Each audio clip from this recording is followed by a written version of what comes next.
How to fix network request failed, please try again later Instagram problem.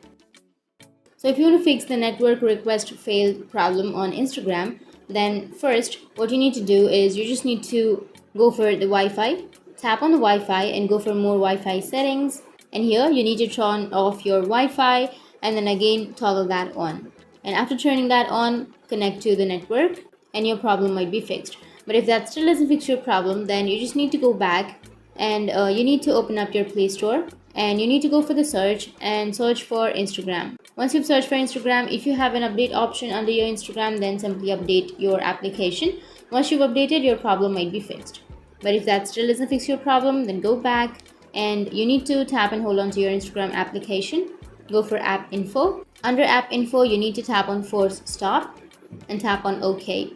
And once you force stop, now go for storage and cache, go for clear cache, and you need to go back and you need to restart your device. So press and hold on to that power button and tap on restart and restart your device. And once you've restarted, you can go back to your Instagram and your problem will be fixed.